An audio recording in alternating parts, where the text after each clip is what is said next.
Or panelists on the line. When you are ready to begin the presentation, press the Start Broadcast button on the GoToWebinar control panel to allow all attendees to hear you.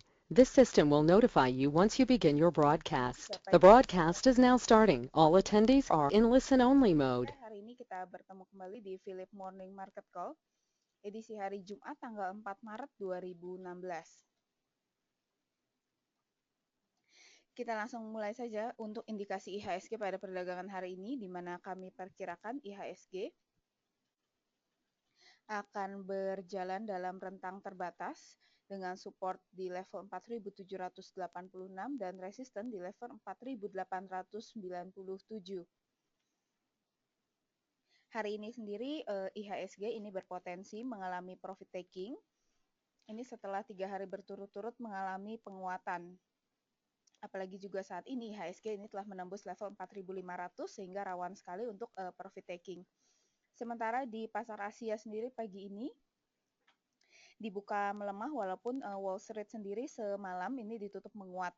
Wall Street sendiri ketiga indeks utama di Amerika Serikat semalam ditutup menguat tipis ini menjelang data tenaga kerja yang akan dirilis pada hari ini, di mana unemployment rate untuk Amerika Serikat diperkirakan bertahan di level 4,9%. Selanjutnya kita masuk ke stock to watch, di mana ada beberapa saham yang membukukan atau yang merilis laporan keuangan, antara lain adalah dari Bank Sentral Asia atau BCA yang membukukan net income ini naik 9,3% menjadi 18 triliun rupiah. Kenaikan dari laba bersih BCA ini ditopang dari pertumbuhan kredit mereka yang tumbuh 12% year on year serta penurunan dari cost of fund. Selanjutnya dari PP Property atau dari PPRO yang membukukan net income naik 183% year on year menjadi 300 miliar rupiah dibandingkan laba bersih mereka tahun lalu, tahun 2014, sebesar 108,12 miliar rupiah. Sementara itu dari Agung Podomoro Land atau dari APLN ini mereka menargetkan marketing sales untuk tahun ini akan sebesar 3 sampai 3,5 triliun rupiah. Yang terakhir ada dari Aneka Tambang atau Antam yang mengalokasikan 1,6 triliun rupiah untuk belanja modal tahun ini. Nilai ini sendiri lebih rendah 20% dibandingkan budget pada tahun 2015.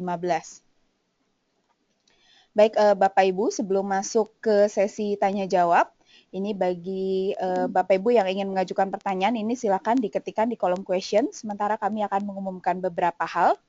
Yang pertama, ini adalah kami mengadakan seminar untuk di hari Sabtu besok di tanggal 5 Maret 2016, di mana seminar ini akan bertemakan Investing in Global Market. Jadi seminar ini sendiri nantinya akan membahas antara lain adalah keuntungan berinvestasi di pasar global, produk-produk investasi di pasar global, dan bagaimana cara berinvestasi di pasar global. Untuk pembicaranya sendiri nanti adalah Bapak Gunawan Sutanto, yaitu Head of Research dari Philip Securities Indonesia, dan Ibu Natasha Budi Suwardi yang merupakan Global Product Marketing dari Philip Securities Indonesia. Bagi Bapak Ibu yang ingin mendaftar, ini silakan SMS ke nomor yang tertera di bawah ini, yaitu 0857 88 35277 dengan format sebagai berikut. Untuk seminar ini sendiri tempatnya terbatas hanya 20 peserta, jadi bagi Bapak Ibu yang ingin mengikuti seminar ini silakan langsung mendaftar. Seminar ini sendiri bertempat nantinya di Gedung ANZ Tower di kantor kami dengan jika Bapak Ibu ingin info lebih lanjut bisa email ke tasya@philip.co.id. Selanjutnya kami juga ingin mengumumkan bahwa di bulan April mendatang, ini kami membuka kelas technical atau School of Technical Analysis yang akan nanti dimulai pada bulan April. Jadi untuk kelas ini sendiri, ini berjenjang, yaitu 3 level. Untuk beginner class akan dimulai bulan April, untuk intermediate class akan dimulai pada 28 Mei, dan advance itu 16 Juli 2016. Biaya-biayanya ini bisa Bapak Ibu lihat di brosur di bawah ini, di mana untuk customer dan non-customer ini untuk full package ini customer sebesar 2.800.000 dan non-customer 3.800.000. Sebagai pembicara nanti adalah Bapak Gunawan Sutanto selaku Head of Research, kemudian Bapak Muhammad Farhan dan Bapak Destia Faisal selaku Equity Analyst dari Research Philips Securities Indonesia. Tempatnya ini tempat terbatas, hanya 25 seat untuk kelas ini. Jadi kelas sendiri setiap level ini akan dibagi menjadi 3 sesi. Jadi secara total itu adalah 9 sesi. Bagi Bapak Ibu yang mungkin ingin mengikuti hanya satu level, ini silakan, atau ingin mengikuti semua level, itu juga dipersilakan. Bapak Ibu bisa melakukan pendaftaran ini dengan format di bawah ini. Dan untuk keterangan lebih lanjut, ini Bapak Ibu bisa klik di bawah ini di www.poems.co.id edukasi SOTA 2016. Baik, Bapak Ibu, kita langsung masuk ke sesi tanya jawab. Bagi Bapak Ibu yang memiliki pertanyaan, ini bisa langsung diketikkan di kolom question. Terima kasih.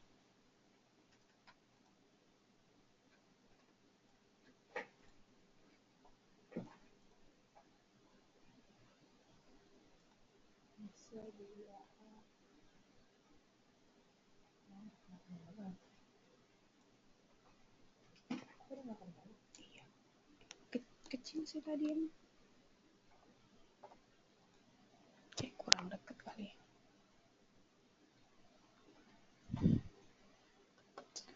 Baik, Bapak Ibu, kami masih membuka sesi tanya jawab. Bagi Bapak Ibu yang memiliki pertanyaan, ini bisa langsung diketik di kolom question. Terima kasih.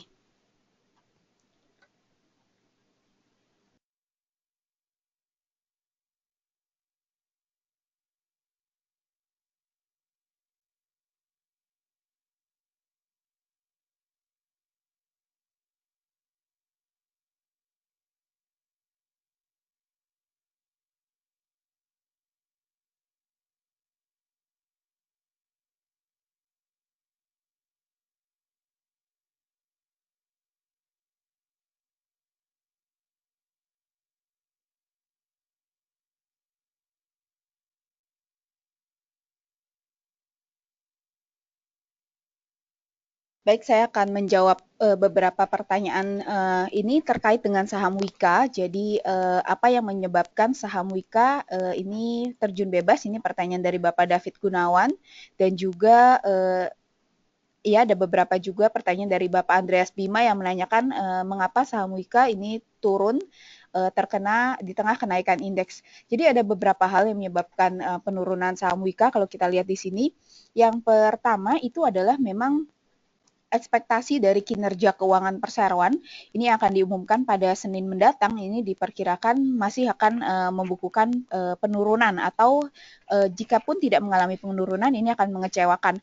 Hal ini kita bisa lihat terrefleksi dari kinerja keuangan Wika Beton yang sudah dirilis, yang merupakan anak usaha Wika.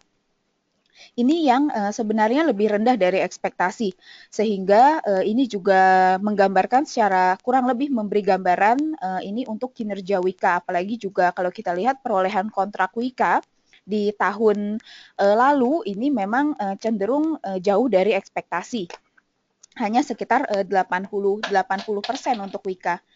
Sementara itu untuk tahun ini sendiri, kalau kita lihat di awal tahun, memang saham Wika ini salah satu pendorongnya itu adalah proyek dari kereta cepat Jakarta-Bandung. Tapi kenyataannya hingga saat ini sendiri, proyek ini masih belum ada pengerjaannya.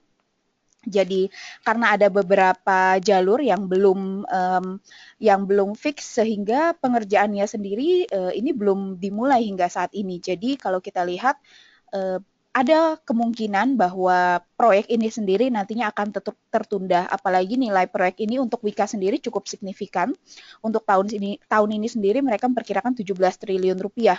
Jadi kalau proyek ini sampai tertunda, maka bisa diyakini bahwa perolehan kontrak Wika akhirnya pada tahun ini juga akan kembali tidak mencapai target mereka. Jadi memang ada beberapa sentimen yang cukup negatif untuk Wika sendiri. Ini sendiri terutama juga mereka akan mengumumkan laporan keuangan pada hari Senin dan kelihatannya memang belum akan membaik sehingga pasar atau para pelaku pasar juga memilih untuk keluar dulu sementara untuk saham Wika demikian.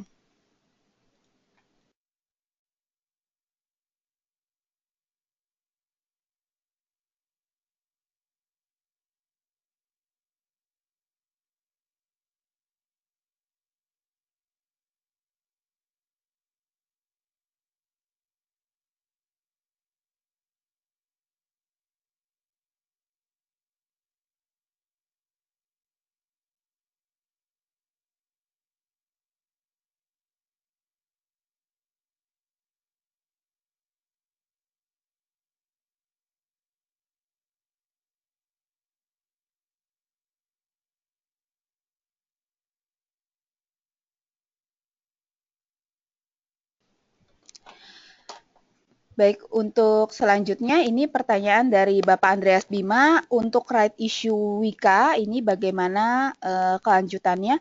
Hingga saat ini sendiri dari pihak Wika menyatakan bahwa belum ada mereka berharap bahwa pada rapat umum pemegang saham tahunan nanti di akhir Maret ini mereka bisa mengumumkan RUPS bisa mengumumkan right issue-nya, tapi hingga saat ini sendiri belum ada kepastian untuk right issue Wika karena memang pemerintah sendiri belum menyatakan setuju terhadap right issue Wika. Jadi kami rasa untuk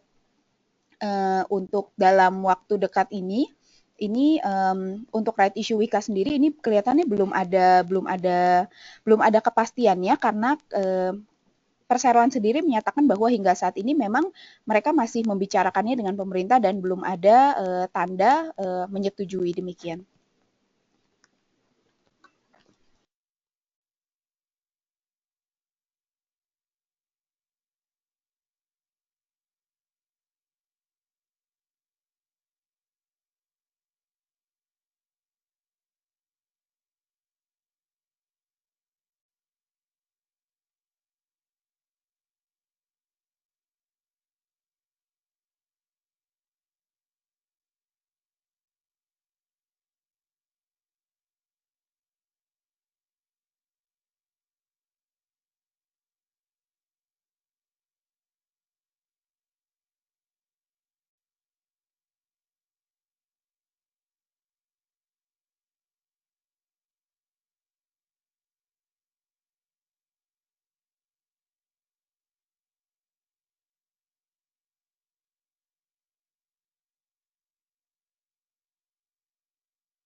Baik, Bapak Ibu, selanjutnya kita masuk untuk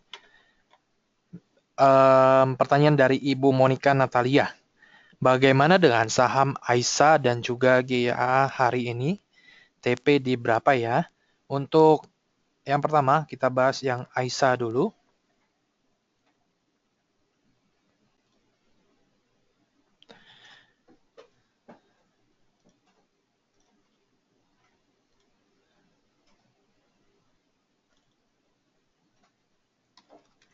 Oke, untuk AISA, hari ini kalau kita lihat dari sisi teknikal, ya, ada kemungkinan atau ada kecenderungan bahwa hari ini masih akan menguat, ya.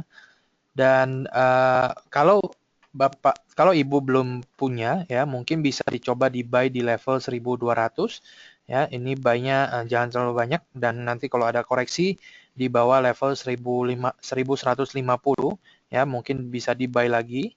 Baru kita menunggu untuk take profit di level 1.280. Itu untuk trading plan jangka pendeknya. Dan kalau kita lihat kemungkinan besar hari ini di level 1.200, ini kemungkinan masih bisa kita dapat atau masih bisa masuk di level harga itu. Namun yang untuk harga di 1.140 sampai dengan 1.150, ya, kemungkinan besar ada kecenderungan kita belum bisa mendapat di level harga serendah itu. Begitu, Bu.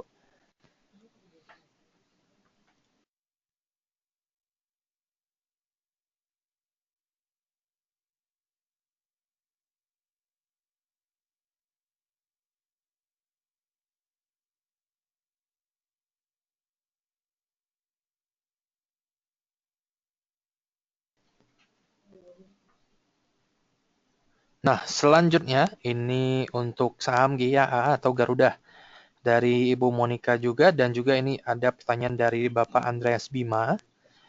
Untuk Garuda, kalau kita lihat tren, ya, di sini MACD menggambarkan ada sedikit tren konsolidasi, ya. Kita lihat juga di sini ada sedikit penurunan. Kalau untuk tren jangka pendek, kita bisa coba buy di level 415 atau kurang lebih di MA 50-nya ini, ya. Sorry, di MA 20 yang garis warna merah.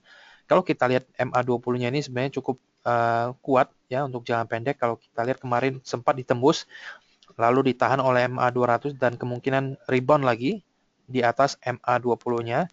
Dan setelah itu kita lihat belum ada koreksi yang dalam menembus MA 20. Jadi bisa dibilang level MA 20 ini cukup intact atau cukup bagus dalam jangka pendek ini. Untuk spekulasi buy bisa dicoba di level 415, dan untuk take profit bisa dicoba di level 440 sampai dengan 460. Ya, kalau untuk lebih safe-nya mungkin kita bisa coba untuk take profit dulu di level 440.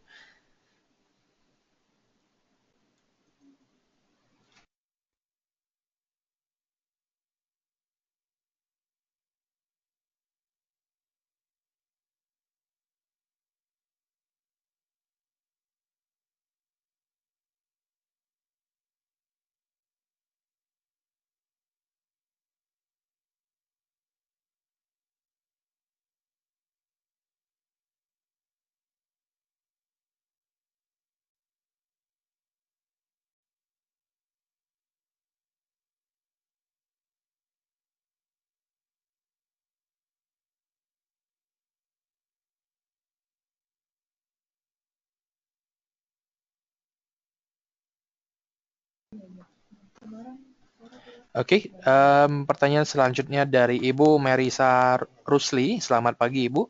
Bagaimana untuk saham BSDE? Untuk saham BSDE, kalau kita lihat tren, ya, dalam jangka pendek ini, ada pola atau ada range harga yang cukup sideways dengan level resistennya itu di level kurang lebih 1.800.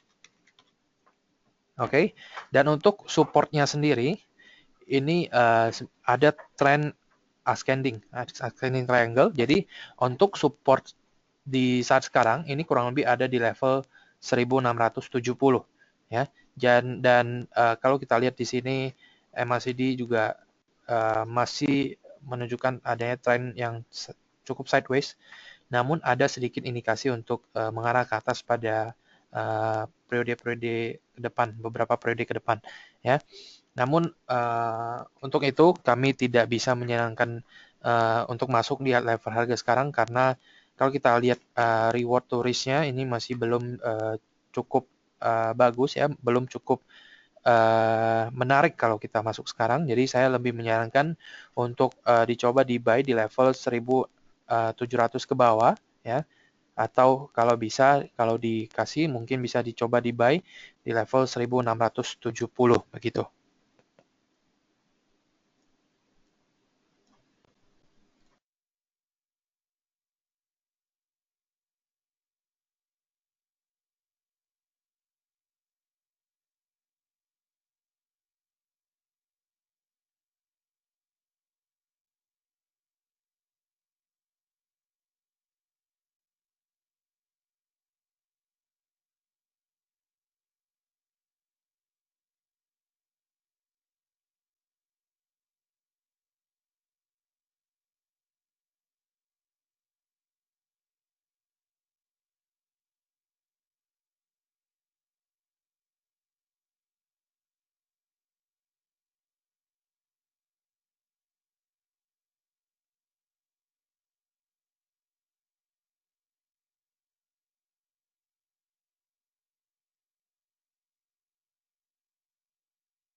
Oke, kita masuk untuk pertanyaan selanjutnya dulu dari Bapak Arifin.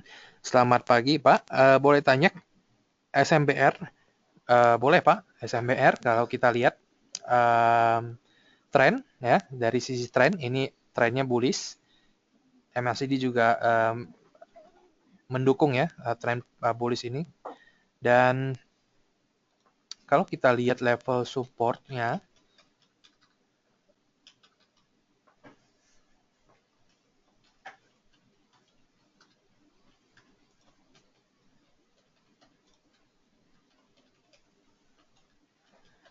oke, kalau kita lihat level supportnya untuk SMBR, saat ini ada kurang lebih berada di level 3.225.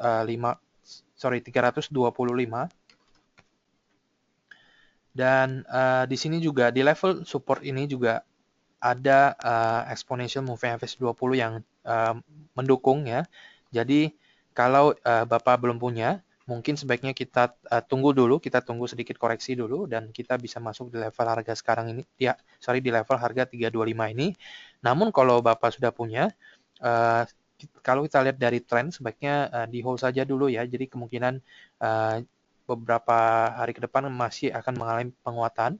Namun nantinya kalau tren harga ini sudah sedikit sideways ya, atau sudah tidak menunjukkan tren atau tidak menunjukkan pergerakan yang akan melanjutkan bullish, mungkin Bapak bisa mencoba untuk take profit di level 340 ke atas ya, atau lebih baik atau kalau memungkinkan bisa dicoba di level 350 untuk take profitnya begitu Pak.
Baik, selanjutnya selamat pagi untuk Bapak Sunarman yang menanyakan untuk ulasan dari saham Bank BRI atau BBRI. Sekaligus saya juga akan menjawab pertanyaan ini dari Bapak Joni Sianturi yang menanyakan untuk saham yang sama yaitu BBRI dan juga BMRI.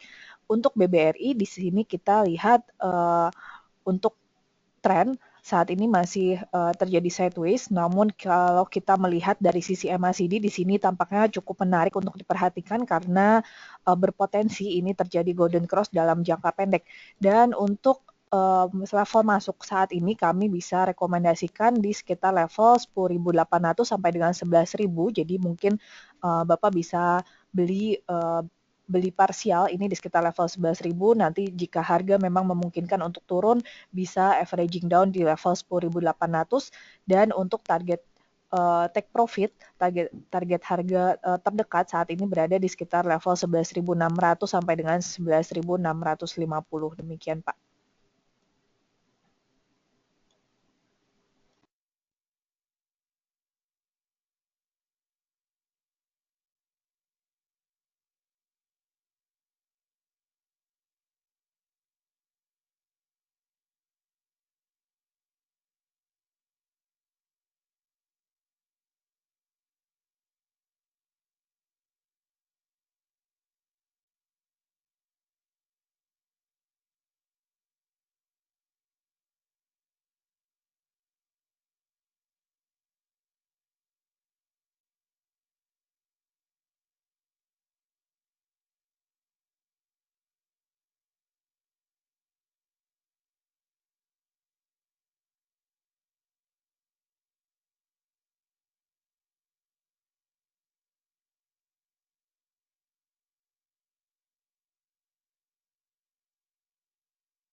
Baik, selanjutnya ini adalah pembahasan untuk saham Bank Mandiri yang tadi ditanyakan mengenai saham Bank BRI dan Bank Mandiri oleh Bapak Joni Sianturi. Di sini kita lihat untuk saham Bank Mandiri ini saat ini juga masih kalau kita lihat saat ini sudah cenderung bullish untuk tren dan untuk saat ini MACD justru sudah mengalami golden cross, karena itu kami bisa rekomendasikan untuk masuk saham Bank Mandiri karena sudah mengalami golden cross. Dan untuk target profit terdekat saat ini berada di level 9.900 sampai dengan 10.000. Sedangkan untuk masuk ini bisa mengantri di sekitar level 9.640 sampai dengan 9.650 untuk jangka pendek. Demikian, Pak.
Selanjutnya pertanyaan dari Bapak Handraeng yang menanyakan untuk saham Cepin dan Excel.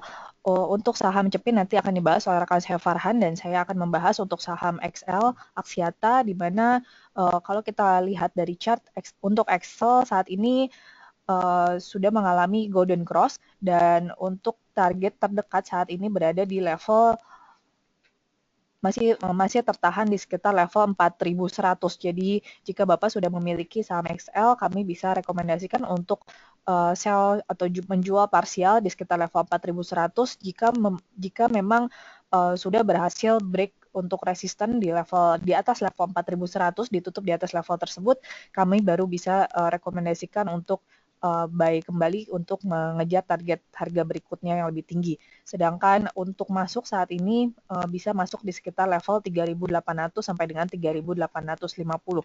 Dan kalau kita lihat dari sisi kinerja Excel sendiri, tampaknya pada tahun 2015 kemarin mengalami perbaikan yang cukup signifikan di mana untuk rugi bersih, walaupun mereka masih mengalami rugi, namun rugi mereka mengalami perbaikan yang cukup signifikan di mana rugi bersih menyusut tajam sepanjang 2015 dan mengalami perbaikan sebesar 97% year on year dibandingkan dengan periode tahun sebelumnya.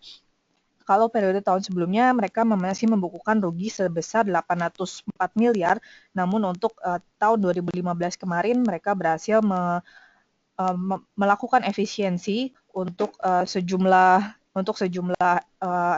expense mereka dan berhasil menurunkan rugi bersih menjadi sebesar 25 juta. Dan jika memang nanti pada tahun ini mengalami perbaikan pada kuartal 1, kita akan melihat lagi jika memang kinerjanya masih membaik dan terus mengalami perbaikan, ini kami bisa prediksi akan mengalami keuntungan untuk periode berikutnya. Dan tentu saja untuk harga sahamnya juga tentu akan mengikuti mengalami perbaikan dan kenaikan yang lebih baik. Demikian, Pak.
Untuk pertanyaan selanjutnya masih dari Bapak Handraeng mengenai saham Cepin, bagaimana? Ini untuk saham Cepin sekarang supportnya berada di area 3.270 dan resisten berada di area 3.750.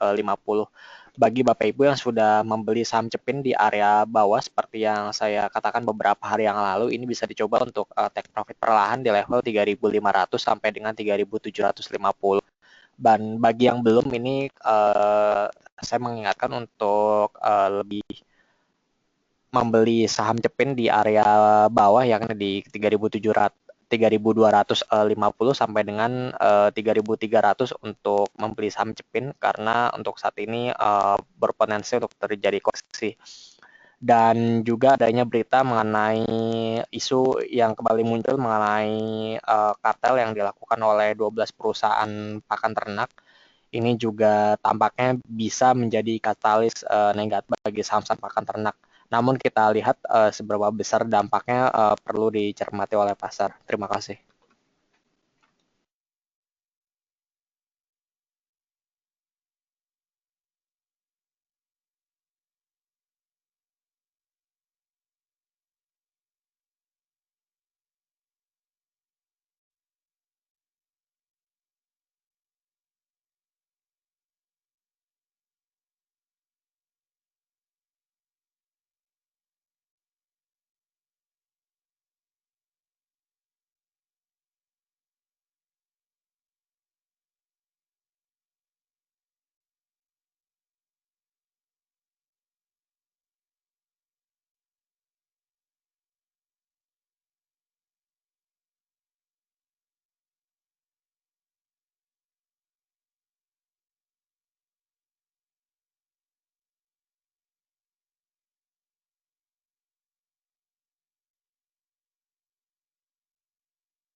Baik, selanjutnya ini masih menyambung pertanyaan mengenai saham Wijaya Karya atau Wika dari Ibu Iren Novianti.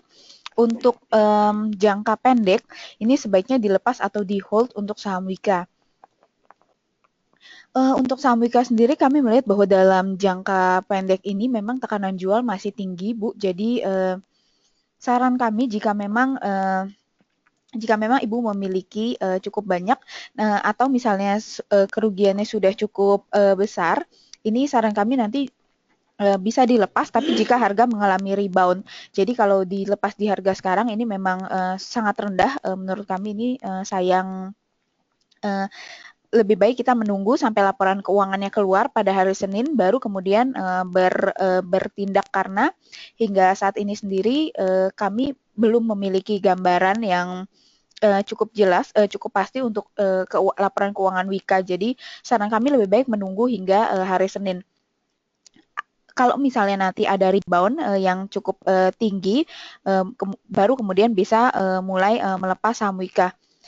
Untuk jangka pendek memang bagi Bapak Ibu yang ingin membeli, ini saran kami sebaiknya dihindari dulu bagi yang belum memiliki, karena saat ini tekanan jual masih tinggi dan masih ada potensi untuk penurunan harga lebih lanjut. Jadi saran kami untuk jangka pendek bagi yang belum memiliki ini sebaiknya dihindari dulu, demikian.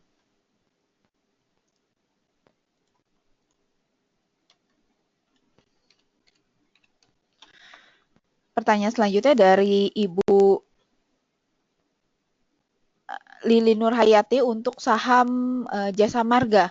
Untuk saham Jasa Marga sendiri bagaimana pergerakannya untuk jangka pendek maupun jangka panjang dan jangka menengah? Ini pertanyaan dari Bapak Ahmad Riyandi. Jadi saya jawab untuk jangka pendek, tren Jasa Marga saat ini adalah sideways. Jadi trennya memang saat ini sudah memasuki masa sideways. Jika secara harian sendiri ini pergerakannya terbatas untuk Jasa Marga ini dengan support di level 5.350 dan resisten di level 5.500. Jika Bapak atau Ibu yang ingin membeli jangka pendek untuk Jasa Marga, ini saran kami bisa masuk di level 5.300 untuk Jasa Marga karena ada support yang kuat di level 5.300. Sementara bagi yang kalau kita lihat untuk secara jangka menengahnya, yaitu di weekly, ini memang trennya bearish dan monthly trennya bullish. Jadi untuk jangka menengah panjang, ini jika mau membeli, saran kami adalah membeli di harga yang lebih rendah, yaitu di level sekitar 5.000 hingga 5.100 untuk Jasa Marga ini untuk disimpan dalam waktu jangka menengah panjang, demikian.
Baik, pertanyaan selanjutnya ini dari Bapak Denny yang menanyakan untuk saham Elsa dan Ibu Foni yang menanyakan untuk saham Adaro.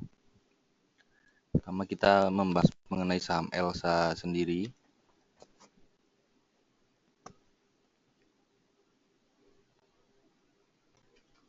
Secara teknikal ini Elsa masih dalam fase bullish untuk jangka pendeknya.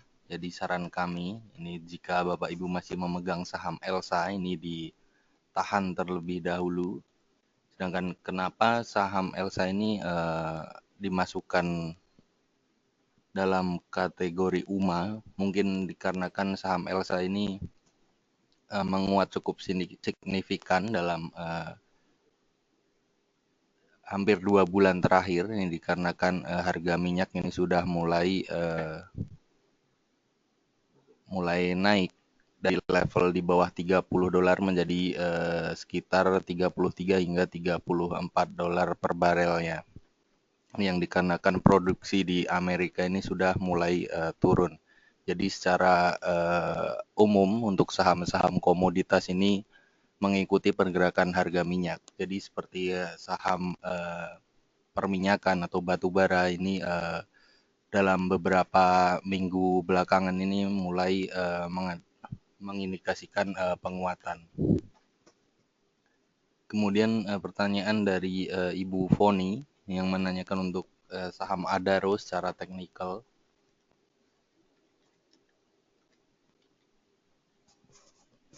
Untuk Adaro ini untuk jangka pendek ini masih dalam fase bullish.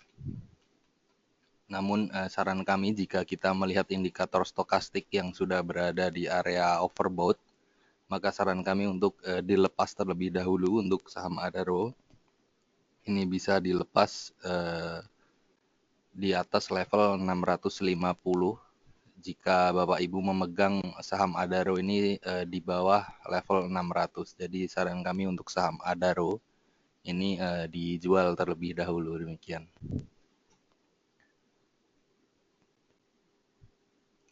Baik, berhubung sudah tidak ada pertanyaan lagi, kami akhiri dulu untuk Philip Morning Market Call hari ini. Terima kasih atas pertanyaan yang telah diajukan dan selamat pagi.